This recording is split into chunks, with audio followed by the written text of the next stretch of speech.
और चलिए आगे बढ़ेंगे। बड़ी खबर आपको बता दें, संभल हिंसा से जुड़ी ये बड़ी खबर है, जहां सीएम योगी को रिपोर्ट सौंपी गई है जिसमें कई बड़े खुलासे हुए हैं। अमेरिका से पाकिस्तान तक का कनेक्शन सामने आया है।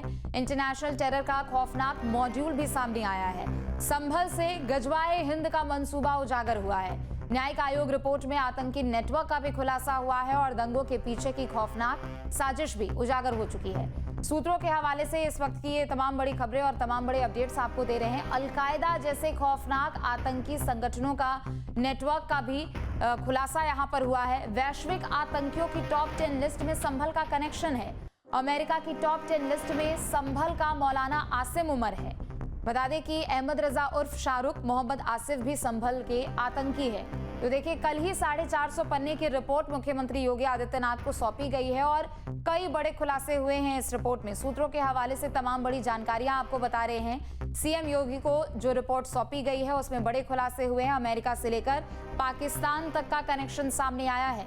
इंटरनेशनल टेरर मॉड्यूल भी सामने आया है और दंगों के पीछे जो खौफनाक साजिश रची गई थी उसका भी उजागर हुआ है। और यही नहीं, संभल से गजवाए हिंद का मंसूबा भी उजागर हुआ है। न्यायिक आयोग की रिपोर्ट में आतंकी नेटवर्क निकलकर सामने आया है। दंगे के पीछे की क्या थ्योरी बनाई गई थी उसके बारे में भी जानकारी निकलकर सामने आई है। सूत्रों के हवाले से चूंकि तमाम बड़ी जानकारियां अब निकलकर सामने आ रही है और ऐसे में यह भी पता लगा है कि अलकायदा जैसे खौफनाक आतंकी संगठनों का नेटवर्क है। वैश्विक आतंकियों की टॉप 10 लिस्ट में संभल का भी कनेक्शन सामने आया है।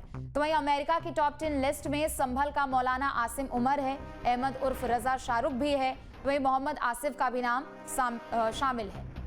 तो देखिए, तमाम बड़े नाम एक तरफ जहां निकलकर सामने आए हैं, तो बीते दिन जो दरअसल रिपोर्ट मुख्यमंत्री योगी आदित्यनाथ को सौंपी गई हो उसमें कई बात का जिक्र हुआ है। डेमोग्राफी किस तरीके की संभल से बदली गई है, पिछले कई दशकों में जितने दंगे हुए हैं उसमें कितने हिंदुओं का पलायन हुआ है, कितने हिंदुओं की मौत हो चुकी है, इसके बारे में भी तमाम जानकारियां रिपोर्ट में निकलकर सामने आई हैं। और चलिए, खबर पर और भी अधिक जानकारी के लिए संवाददाता अविनाश हमारे साथ जुड़ चुके हैं। अविनाश, एक के बाद एक तमाम बड़े खुलासे हो रहे हैं। कल ही हमने देखा कि डेमोग्राफी बदलने के पीछे क्या साजिश है वो भी निकलकर सामने आया। 45 से 15% पर हिंदुओं की संख्या वहां पर हो चुकी है, एक तरीके से अल्पसंख्यक हो चुके हैं। और अब इंटरनेशनल टेरर का भी मामला यहां पर सामने आ रहा है। अमेरिका हो, पाकिस्तान हो, अलग अलग जगहों से कनेक्शन निकलकर सामने आए हैं।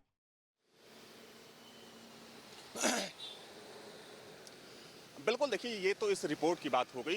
हालांकि जग जाहिर है कि जिन आतंकियों का नाम इस रिपोर्ट में दर्ज किया गया है या लिया गया है, चूंकि उनके बारे में खुफिया एजेंसियों को और जो अगर हम पुलिस इकाई की बात करें तो उनके बारे में उनको पहले ही जानकारी इस बात की है कि ये आतंकी संभल के रहने वाले हैं। और देखिए, सबसे महत्वपूर्ण बात यह है कि संभल वो जगह है जहाँ के जो कई हिटलिस्ट, जो टॉप मोस्ट जो अपराधी थे या फिर उनको हम आतंकी कहें, जो पुलिस की लिस्ट में है, लेकिन आज तक उनका पता नहीं चल पाया कि वो कहाँ रह रहे हैं, किसके साथ रह रहे हैं।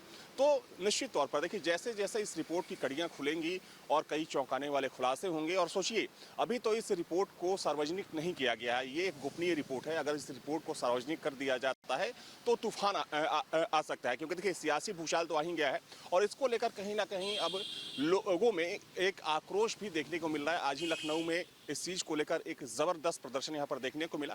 तो इंतजार करना होगा, चूंकि देखा जाए तो इस रिपोर्ट के आने के बाद अब सरकार के द्वारा उसकी समीक्षा की जा रही है। और सबसे महत्वपूर्ण बात यह है कि अगर गृह विभाग की बात करें तो गृह विभाग के कई अधिकारियों को इस पर अब लगा भी दिया गया है कि वे इसकी समीक्षा करें और उन वजहों को, जिन वजहों को इसमें बताया गया है, उस पर अब जांच आगे चलेगी कि किस तरीके से जो डेमोग्राफिकल बदलाव हुआ, इसके अलावा जिस हम आतंकी कनेक्शन की बात कर रहे हैं या फिर जिस तरीके से जो पलायन हुआ, तो उन लोगों से भी बातचीत की जाएगी कि आखिर उस वक्त क्या हुआ था। हालांकि उन लोगों से बातचीत न्यायिक आयोग की टीम ने की थी, लेकिन अब गृह विभाग इसकी समीक्षा करने के बाद इस कार्रवाई को आगे बढ़ाएगा। देखिए, निश्चित तौर पर अभी पूरे 450 पन्ने की रिपोर्ट में क्या कुछ लिखा गया है वो तो गोपनीय है, लेकिन जितनी भी तमाम जानकारियां निकलकर सामने आ रही है अविनाश, ये तो साफ तौर पर स्पष्ट हो रहा है कि पूर्व नियोजित ये हिंसा यहां पर भड़काई गई थी। चूंकि एक तरफ अगर हम देखें सांसद बर्क के बयान को भी लेकर, जिनको आरोपों में भी शामिल किया गया है, एफआईआर कॉपी में भी मिलाया गया है, लेकिन दूसरी तरफ आप समझिए कि दुबई का भी कनेक्शन इसमें सामने आया था। दुबई से फोन कॉल आता है कि सर्वे नहीं होने देना है। जो हथियार वहां मौके से बरामद किए गए थे वो मेड इन पाकिस्तान थे। तो समझिए कि एक तरीके से ये पूरा जो नेटवर्क था वो अंदर खाने काम कर रहा था और सुनियोजित था ये। देखिए, संभल को लेकर जो दंगों का इतिहास है वो बहुत पुराना है और संभल इस चीज़ के लिए आज़ादी के बाद से लेकर अब तक काफ़ी बदनाम रहा है। दर्जनों वहाँ पर दंगे हो चुके हैं, हज़ारों लोग मारे गए हैं।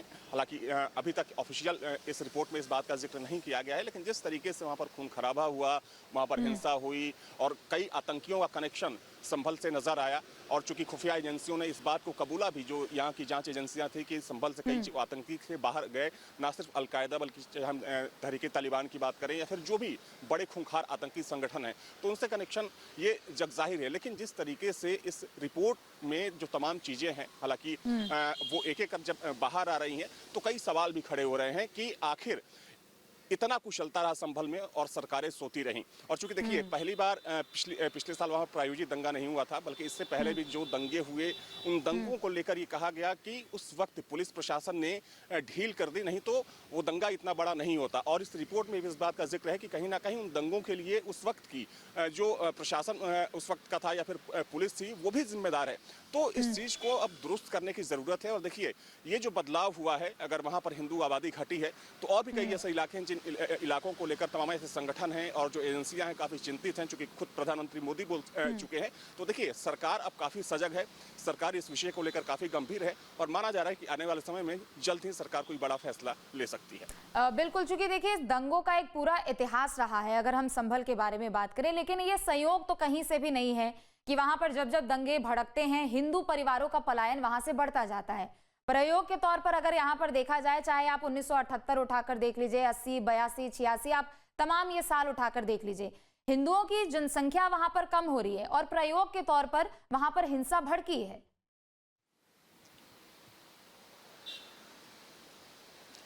बिल्कुल, देखिए, इस रिपोर्ट से तो यही प्रतीत होता है कि जब जब वहां पर हिंसा भड़की या जब भी वहां पर दंगा हुआ, कहीं ना कहीं जो हिंदू परिवार थे वो पलायित हुए, यानी कि वो वहां से पलायन कर गए। और यही वजह थी कि धीरे धीरे जो आबादी थी आज़ादी के बाद से लेकर अब तक, वो आबादी कम होती गई, 45 से अब घटकर 15% रह गई है। तो इसमें कोई शक नहीं है और कोई दो राय नहीं है कि वहां से हिंदू परिवारों का पलायन हुआ है। लेकिन हाँ, इसमें एक महत्वपूर्ण बात यह भी है कि बहुत से अभी लोग ऐसे भी हैं कि जो इस बात को स्वीकार नहीं रहे हैं। उनका यह कहना है कि ये सिर्फ एक इस ढोंग की तरह, प्रोपेगेंडा की तरह इसको पेश किया जा रहा है। तो अभी थोड़ा इंतजार करना पड़ेगा, क्योंकि आने वाले समय में माना जा रहा है कि इस रिपोर्ट को लेकर कुछ और चौंकाने वाले खुलासे हो सकते हैं और उसके बाद सरकार की तरफ से बड़ी कार्रवाई भी देखी जा सकती है। बिल्कुल, खुलासों का तो इंतजार करना होगा, लेकिन दूसरी तरफ सवाल ये भी है कि जो 6 आतंकी अभी तक लापता बताए जा रहे हैं, आखिर उनकी पहचान कब तक होगी, उनके बारे में क्या कुछ निकलकर सामने आता है। बहुत शुक्रिया आपका तमाम जानकारियों के लिए।